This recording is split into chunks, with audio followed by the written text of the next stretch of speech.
देखें, इस कोड का हमने टाइम कम्प्लेक्सिटी कैलकुलेट करना है। हमारे पास लूप है for i equals to 1, i is less than equal to n, i equals to i plus 2, उसके बाद a equals to a plus 1। तो अगर आप देखें, लेट सपोज हम n की जो वैल्यू है इसको हम कंसिडर कर रहे हैं 4, n इक्वल्स टू 4। तो यहाँ देखें 1 इज लेस देन 4, तो ये जो स्टेटमेंट है ये आपके पास वन टाइम एग्जीक्यूट हो गया है।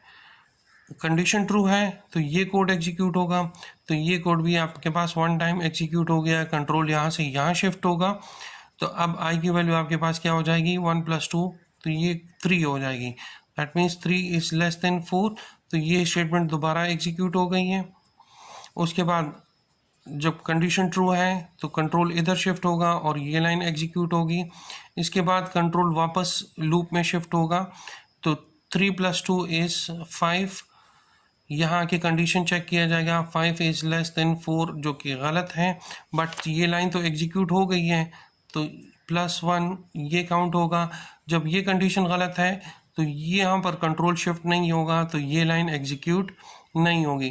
तो आप देखें, जब n की वैल्यू आपने 4 लिया था तो आपके पास ये स्टेटमेंट कितनी बार एग्जीक्यूट हुआ है 3 times, that means n-1 times. और ये आपके पास कितना एग्जीक्यूट हुआ है, जब n की वैल्यू 4 है तो ये 2 टाइम्स एग्जीक्यूट हुआ है। दैट मीन्स ये स्टेटमेंट आपके पास n/2 टाइम्स जो है एग्जीक्यूट हुआ है, और ये स्टेटमेंट आपके पास n-1 टाइम एग्जीक्यूट हुआ है। तो इसकी टाइम कम्प्लेक्सिटी आपके पास क्या आएगी, t of n equals to n-1 plus n/2। That means कि t of n equals to, जब आप इसको सॉल्व करेंगे आपके पास आएगा big O of n। Same इसी तरीके के साथ आप देखें, आपके पास ये एक कोड गिवन है। अब इसकी टाइम कम्प्लेक्सिटी कैलकुलेट करनी है कि ये आपके पास ये कोड आपके पास कितनी बार एग्जीक्यूट होगा। तो सेम वही प्रोसीजर है, आप n की वैल्यू को कंसिडर कर लें।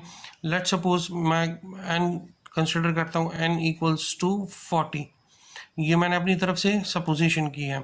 i की वैल्यू 1 से स्टार्ट हो रही है, तो पहली बार 1 is less then n, 1 is less then 40, तो ये कंडीशन आपके पास ट्रू हो जाएगी, 1 is less then 40। That means ये जो कोड है ये आपके पास एक टाइम एग्जीक्यूट हो गया है। जब ये कंडीशन ट्रू होगी तो ये कोड एग्जीक्यूट होगा, दैट मीन्स वन टाइम ये कोड भी एग्जीक्यूट हो गया। कंट्रोल यहाँ से यहाँ शिफ्ट हो जाएगा, और ये अब आपके पास i की वैल्यू क्या है, i की वैल्यू आपके पास 1 है, तो 1 प्लस 20, तो ये हो जाएगा 21, i आपके पास बन जाएगा 21। इधर आकर आप देख लें तो 21 is less then 40, that means ये जो कोड है ये एग्जीक्यूट हो गया एक टाइम। कंडीशन ट्रू है, जब कंडीशन ट्रू है तो ये एग्जीक्यूट होगा, तो दैट मीन्स +1। उसके बाद कंट्रोल यहाँ से वापस यहाँ शिफ्ट हो जाएगा, i की वैल्यू 21 है, 21 प्लस 20 दैट मीन्स 41।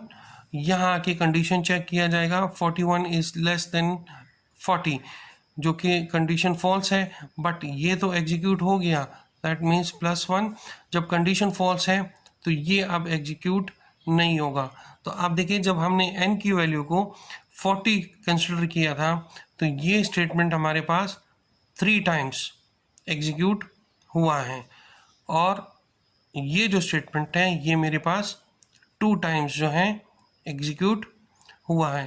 तो अब देखें, सेम पिछले प्रॉब्लम की तरह ये कोड कितनी बार एग्जीक्यूट होगा, n-1 टाइम एग्जीक्यूट होगा, और ये कोड जो है ये कितनी बार एग्जीक्यूट होगा, ये n/20 टाइम्स जो है एग्जीक्यूट आपके पास होगा।